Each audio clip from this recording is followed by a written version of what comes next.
सुप्रभात बच्चों, आज हम पढ़ेंगे तृतीय पाठ बुद्धिर्यस्य बलं तस्य। बुद्धिर्यस्य, यह बुद्धि जिसके पास बुद्धि है, बलम तस् उसी के पास बल है, ताकतवर है। कहने का तात्पर्य यह है कि इंसान शरीर से बुद्धिमान नहीं, जिसके पास बुद्धि है, जो बुद्धि से काम लेता है, वही बुद्धिमान कहलाता है। यही इस पाठ में बताया गया है। तो आइए देखते हैं इस पाठ का अर्थ। ब्रह्मवने कर्पूर तिलका नाम एका गजः वसति स्म। ब्रह्मवन में कर्पूर तिलक नाम का एक हाथी रहता था। तत्र केचन श्रृगालाः अपि प्रतिवसन्ति स्म।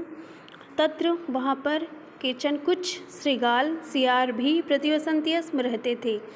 एकदा तेषु एका श्रृगाला औदत्, एक बार उनमें से एक श्रृगाल ने कहा, यदि वयम एतद् गजं मारयेम, यदि हम इस हाथी को मार देते हैं, तर्हि तो मासम यावत वयम खादितुम शक्नुयाम, तो हम लोग इसके मांस को खा सकते हैं। तदा तेषु एका वृद्धा श्रृगाला औदत्, तब उनमें से एक वृद्ध श्रृगाल ने कहा, मैं बुद्धिर्बलेन, अपने बुद्धि के बल से, निश्चयेन तम गजम मारिष्यामीति, निश्चित रूप से ही इस हाथी को मैं मार दूंगा। तदनंतरम, उसके बाद, गजम अन्वेषयन्, उस हाथी को खोजते हुए, सा गजस्य समीपम गत्वा, वह हाथी के पास में जाकर, तम साष्टांगम नमस्कृत्य, उसको साष्टांग नमस्कार करके अवदत्, कहा, हे गजराज, हे हाथी, मयि दयस्, मेरे ऊपर दया करो। गजा श्रृगालम पृष्टवान, हाथी ने श्रृगाल से पूछा, कोऽपि त्वं, तुम कौन हो? अत्र किमर्थम आगतवान, और यहाँ किस लिए आए हो? तदा श्रृगाला औदत्, तब श्रृगाल ने कहा, वने जंतुआ वसति, जंगल में जंतु रहते हैं, किंतु लेकिन कोऽपि राजा तेषां नास्ति, कोई भी आपकी तरह राजा नहीं है।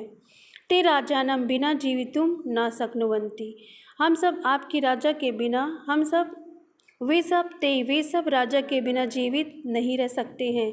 अतः इसलिए ते सभां कृत्वा, वे सब सभा करके, माम सूचितवन्ता यत्, मुझे बताए हैं कि यदि गजराजा अस्माकं राजा भवेत्, यदि हाथी राजा हमारे राजा होते हैं, गजराज हाथी अस्माकं राजा भवेत्, हमारे राजा होते हैं, तर्हि वरम, तो ही ठीक है, श्रेष्ठ है।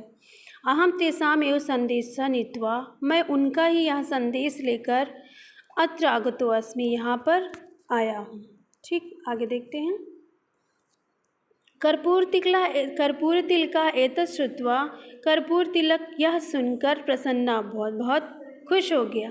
तस्यानुरोधम, उसके अनुरोध करके, अंगीकृत्य स तम अनुश्रुतवान, और उसके अनुरोध को स्वीकार करके वह उनके पीछे चल दिया।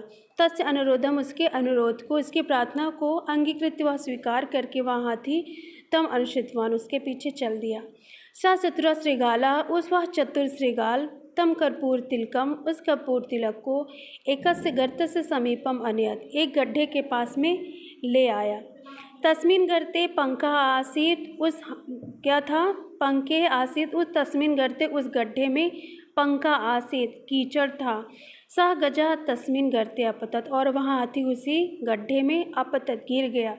सह श्रृगालम औदत्, उस श्रृगाल ने कहा, रक्षितु माम रक्षितु नाम, श्रृगाल से उस हाथी ने क्या कहा कि रक्षतु माम, मेरी रक्षा करो। तदा सा धूर्ता श्रृगाला, तब वह धूर्त श्रृगाल, मूर्ख श्रृगाल, जो ठगा था, धूर्ता मतलब वह ठग लिया था ना उसको, तो वह ठगी श्रृगाल उच्चई हसन, ऊंची आवाज़ में हंसा, अवदत्, और कहा, मम पृक्षम गृहीत्वा, मेरी पूँछ को ग्रहण करके, या मेरी पूँछ को पकड़कर, गर्तात बहि आगच्छ, गड्ढे के बाहर आ जाओ। तदा कर्पूर तिलका अवगच्छन्, तब वह कर्पूर तिलक अवगच्छत, समझ जाता है, यत्कि सा श्रृगालेन वंचिता, वह श्रृगाल के द्वारा ठगा जा चुका है। वह समझ गया हाथी कि यह श्रृगाल ने मुझे मूर्ख बनाया। अतः उच्यते, इसलिए कहा गया है कि बुद्धिर्यस्य बलम तस्य, बुद्धिर्यस्य जिसके पास बुद्धि है, बलम तस्य उसी के पास बल है, उसी के पास ताकतवर है। ठीक, ये होता है अर्थ। तो आप अर्थ अच्छे से पढ़िएगा। ठीक है, ये है शब्दार्थ। अगर आपको कुछ शब्दों के अर्थ नहीं समझ में आता है तो आप यहाँ से देख लीजिएगा। आइए चलते हैं, हम अभ्यास कार्य देखते हैं। एक पदेर उत्तर, वन वर्ड में आंसर देना, आंसर इन वन वर्ड। गजस्य नाम किमासीत, तो कर्पूर तिल का उस हाथी का नाम था। गजा कस्मिन वने वसति स्म, हाथी किस जंगल में रहता था, तो ब्रह्म वने। अहम गजम मारिष्याम इति कहा औदत, मैं हाथी को मार दूंगा ऐसा किसने कहा, तो एका वृद्ध श्रीगाल। रक्षतु माम इति कहा औदत, मेरी रक्षा करे मेरी रक्षा करे कौन कहा था, तो वह हाथी कर्पूर तिलक। श्रीगालेन का वंचिता, तो हाथी के द्वारा कौन ठगा गया, वो हाथी श्रीगाल के द्वारा कौन ठगा गया, तो वह कर्पूर तिलक, मतलब वह हाथी ठगा गया। आगे दूसरा अभ्यास कार्य, पूर्ण वाक्य न उत्तर, पूरे वाक्य में उत्तर देना है। श्रीगाला गजस्य समीपम गत्वा किमोदत, श्रीगाल हाथी के पास जाकर क्या कहा, तो श्रीगाला गजस्य समीपम गत्वा तम अकथयत, श्रीगाल हाथी के पास जाकर उससे कहता है, हे गजराज मई दस, मेरे ऊपर दया करो। गजा श्रीगालम किम पृष्ठवान, गजा श्रीगालम पृष्ठवान, कोपि तुम कौन हो और अत्र किमर्थम आगतवान, यहाँ किस लिए आए हो। सर्वे जंतुआ श्रीगालम किम सूचितवंता, सभी जंतु श्रीगाल से क्या कहे, तो सर्वे जंतुआ श्रीगालम सूचितवंता यत् गजरास्माकं राजा भवेत् वरम तर्हि वरम। श्रीगाला कर्पूर तिलकम कुत्र अनयत, तो श्रीगाला कर्पूर तिलकम गर्तस्य समीपम अनयत, उस श्रीगाल ने कर्पूर तिलक उस हाथी को गड्ढे के पास ले आया। आगे, कर्पूर तिल का अंत्य किम अवगच्छन्, कर्पूर तिलक ने अंत में क्या सीखा, तो कर्पूर तिलक यह सीखा कि वह श्रीगाल के द्वारा ठगा जा चुका है ना। तो कर्पूर तिल का अंत्य अवगच्छत यत् श्रीगालेन वंचिता इति। आगे, रेखांकित पदम आधारित प्रश्न निर्माणम कुरुत, रेखांकित पदों के आधार पर प्रश्नों का निर्माण करना है। जैसे एका गजा वसति स्म, एका कः वसति स्म। गजा श्रीगालम पृष्ठवान, तो गजा कम पृष्ठवान। अस्मिन् वने भावा जंतुआ वसन्ति, तो अस्मिन् वने भावा के सन्ति। जो अंडरलाइन है उसी का हमें प्रश्न बनाना है। तो गजा तस्मिन् गर्ते अपतत, गजा कस्मिन् गर्ते अपतत। गजा श्रीगालेन वंचिता, तो गजा केन वंचिता। चौथा अभ्यास कार्य, मंजूषाता पदानि चित्वा रिक्त स्थानानि पूरयत, मंजूषा की सहायता से रिक्त स्थानों की पूर्ति करना है। ये मंजूषा में कुछ शब्द दिए गए हैं, जैसे प्रसन्ना, गर्ते, नमस्कृत्य, गजा, गजस्य, तो इसे हमें यहाँ पर भरना है, जिसके जो भी लाइन में आ जाए। जैसे तदनंतरम, उसके बाद गजा अन्वेषण, हाथी की खोज की। सा गजस्य समीपम गत्वा, वह हाथी के पास जाकर, जैसे हमने स्टोरी पढ़ा है, कहानी को पढ़ा है, उसी के अकॉर्डिंग हमें यहाँ शब्द भरना है। एतत् श्रुत्वा प्रसन्ना अभवत्, तस्मिन् गर्ते पंका आसीत्, सः गजः तस्मिन् गर्ते अपतत। हो गया। पांचवा अभ्यास कार्य, पदानां मूल शब्द विभक्ति वचनम च लिखत, पद परिचय देना है, मूल शब्द विभक्ति और वचन लिखना है।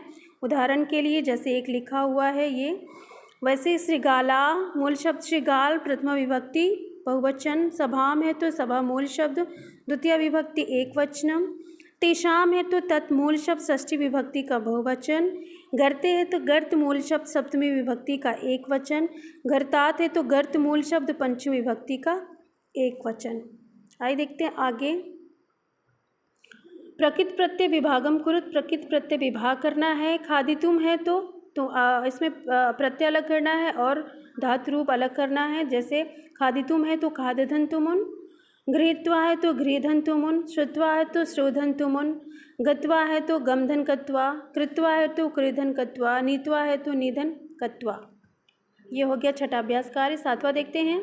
उचित अव्यय पदम चित्वा वाक्य पूर्तिम कुरुत, उचित अव्यय पद चुनकर रिक्त स्थानों की पूर्ति करना है। अव्यय क्या क्या है, अपि, एकदा, तरहि, अत्र और बहि।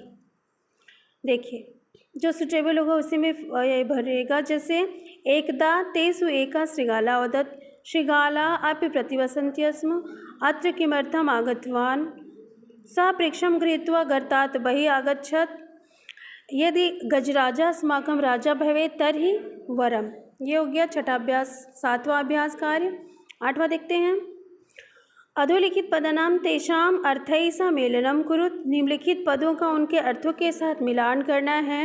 तदनंतरम मतलब कि उसके बाद, दयस मतलब कि दया करो, गृहीत्वा मतलब कि ग्रहण कर या पकड़ कर, तर्हि मतलब तो ये होता है अभ्यास कार्य पूरा। 8वां एक्सरसाइज अभ्यास कार्य आप अपनी कॉपी में करिएगा। आगे है क्रियाकलाप, ये है होमवर्क, गृह कार्य है, ये आप घर में करेंगे। क्या है, बुद्धि और बल में क्या श्रेष्ठ है, इस विषय पर सभी छात्र छोटी सी कहानी लिखना है और कक्षा में सुनाना है। तो आप छोटी सी कहानी लिखिएगा और हमें कक्षा जब होगी आपकी तो आप सुनाइएगा। ठीक, छोटी सी स्टोरी लिखना है। आप ये स्टोरी भी लिख सकते हैं, अपने समझ से अपने शब्दों में लिखना है, जो आपने इस कहानी से सीखा वो भी लिखना है। दूसरा क्या है, पाठ में आए पशुओं के चित्र चिपकाकर उनके बारे में 2-3 वाक्य लिखना है। जो भी अपने जो इस कहानी में चित्र आया था, मतलब श्रृगाल आया था और हाथी आया था, तो उनके बारे में 2-3 वाक्य में लिखना है। ठीक, तो ये आप लिखिएगा। यह है आपका होमवर्क, अच्छे से करिएगा और मुझे भेजिएगा। ठीक, अब मिलते हैं हम अगले पार्ट में अगले वीडियो के साथ। बाय बच्चों।